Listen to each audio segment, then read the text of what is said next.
السلام عليكم مشاهدين، مرحبا بكم في هذا الفيديو. نتمنى ان شاء الله تكونوا بخير وعلى خير. وكيف كتلاحظوا العسل ديال اليوم ناجح تبارك الله ما شاء الله على الشكل هذا. تابعوا معايا الطريقه والمقادير. نبداو على بركه الله. كيف ما كتشوفوا عسل ناجح للحلويات والشبكيه والفطور تبارك الله ما شاء الله. بسم الله على بركه الله. تابعوا معايا الطريقه باش تنجح معكم الوصفه على هذا الشكل هذا. هي عندي سكر حبيبات، وغادي نحتاج الماء ايضا، وغادي نحتاج هاد الكاس هذا غادي نعبر به الكميه. انا عندي هذاك عبر خاص ديالي كما تلاحظوا معايا، وعندي حامضه، وعندي هنا عشوب. كيف ما كتلاحظوا القرفه، عويدات القرفه ماشي مشكل تكون زايده. هنا عويدات ديال الزعتر، ويمكن لك بزاف ديال العشوب ان شاء الله مازال مشارك معكم. هاد الحامضه قطعت ليها غير الراس فهي مكموله حامضه. هنايا حمضه ولا سيترون ولا ليمونه، كل واحد شنو كيسميها. غادي نكب. عندي هنايا كما سبق لو قلت لكم 2 كيلو ديال سكر حبيبات على هذا الشكل هذا. انا كنعبره ما عنديش الميزان. غادي نعبر بهذا الكاس اللي كيهز نص كيلو، غادي نعبر به 4 على هذا الشكل هذا. وضروري خواتاتي يكون عندكم شي كاس اللي تكونوا ثاقين في الكميه اللي كيهز في الدار، باش هكا ما يخطاكمش العبار. على هذا الشكل هذا عندي هذا الكاس هذا 2 به معامر في نص يطرو ديال الماء. عندي كما سبق لي قلت لكم اللي بغى يديرها بالقالب ايضا يدير القالب ديال 2 كيلو ويدير معاه اطرو ديال الماء. كما سكر حبيبات 2 كيلو بإطرو ديال الماء. وهكا كندير عويدات القرفه في الاول، هادو غادي نحتفظ بهم من بعد، هادو ديال الزعتر.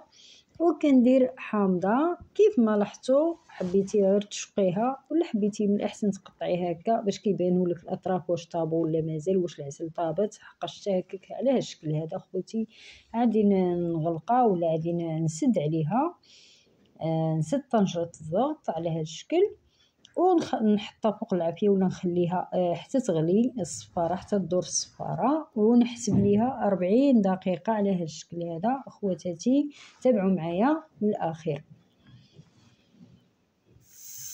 وهذا الشكل هذا اخواتاتي انا درتها لما صفرت الصفاره على هذا الشكل، خليتها 40 دقيقه ونقص العافيه تبقى نهيله حتى هاد الصفاره هذه ما تبقاش تدور، حتى توقف الصفاره تبقى غير تفشفيش ولا غير نحسوا بان راه كاينه عافيه. وكيف كتلاحظوا خواتاتي بعد ما دازت 40 دقيقه انا فتحت عليها فهي باقا جاريه باقا سخونه. فقط غادي نجرب واش دخل الطياب على هذا الشكل هذا، واش الصبعين ديالي بداو يلصقوا. بعد ما كتبرد على الملعقه شويه كنشوفها عندك تحرق يديك اختي، خليها حتى تبرد على الملعقه. من بعد ما كتكون كتلصق عاد بدات تلصق شويه، ندير هذا العشوب هذا، واللي من الاحسن يكون عندك يابس غسلته من قبل ونشفتيه، ومن الاحسن يكون ناشف ما يكونش فيه الماء. وهكا كنديروا العسل على هذا الشكل هذا، ولا يكون عندك ميبس على يدك هو ناشف. وكنغطيها ايضا واحد 7 دقائق ولا 5 دقائق على الاقل. هذا هو الماكسيموم 7 دقائق، والمينيموم واحد 5 دقائق.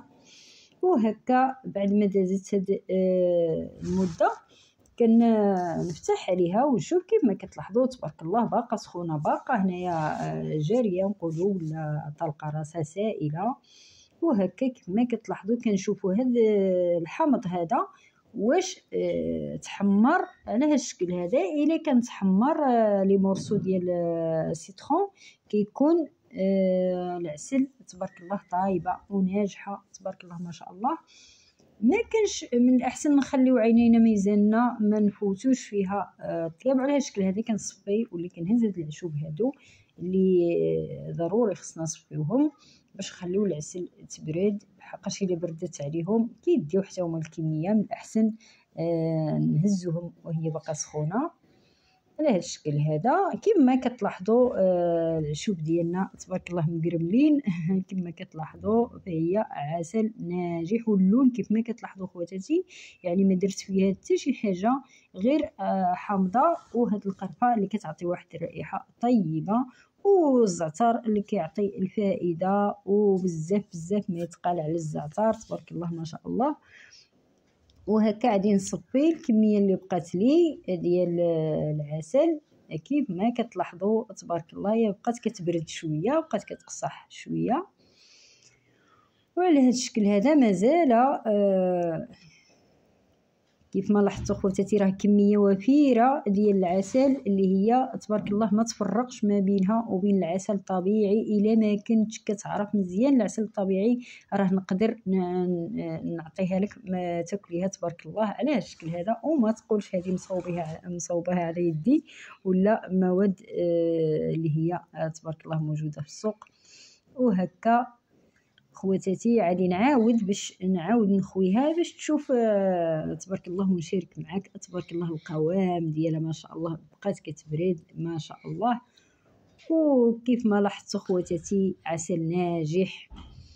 هكا غادي نشارك معكم خواتاتي من بعد ما تبرد شويه غادي نديروها في القراعي على هذا الشكل هذا. خواتاتي هاد القراعي كما كتلاحظوا غادي نشوفوا الكميه اللي خرجتنا. هادو قراعي معقمين اختي، ضروري تعقمي القراعي ولا البرطمان ديالك. وعلى هذا الشكل هذا غادي نشارك معكم اخواتاتي هذه الكميه ديال العسل الهائله تبارك الله ما شاء الله، اللي كطيح رخيصه بزاف بزاف على اللي كنشريو من على برا، واللي هي درناها على يدينا وعارفين اش فيها تبارك الله. علاش لا؟ راه ما شاء الله ما غاديش نوصف لكم شنو تبارك الله الصوره تحكي عن نفسها. وهكا صلوا على الحبيب عليه الصلاة والسلام. اللهم صل وسلم عليك يا حبيبي يا رسول الله. ومازال الخير في هاد الطاوة تبارك الله ما شاء الله، هادو 3 تبارك الله، ومازال الخير نعمر قرعة أخرى ونشارك معكم أيضا بعد ما بردات. نشوفوا هذا هو القوام خواتاتي الرائع. دير بها الحلويات، ديرها في الشباكية، بطربيها، حطيها للضيوف تبارك الله ما شاء الله، اللي هي ناجحة 100%. وما تنسونيش خواتاتي لي لايك ديالكم، وبارطاجيو الفيديو مع الاهل والاصدقاء ديالكم. ولا كنت اول مره كتشاهدني اشترك في القناه وفعل زر الجرس باش يوصلك كل فيديو حطيته في قناه طياب متنوع. وكيف كتلاحظوا خواتاتي فهي عسل ناجح، مازال الخير والبركه مازال تبارك الله نشارك معكم بزاف تقديم كل واحد والتقديم ديال خواتاتي. فقط كنتعرفوا على القوام ديال هاد تبارك الله هاد الخير ديال الله تعالى اللي هي هاد سر النجاح ديال العسل. وماشي خساره فيكم انا نشارك معكم اي حاجه، فانا كنبحث وكنجرب كيف ما سبق وقلت لكم، وكنحاول نشارك مع خواتاتي اللي كيتكواو فيها وهي غاليه. ونتمنى لكم الصحه والسلامه، مع السلامه الى فيديو اخر.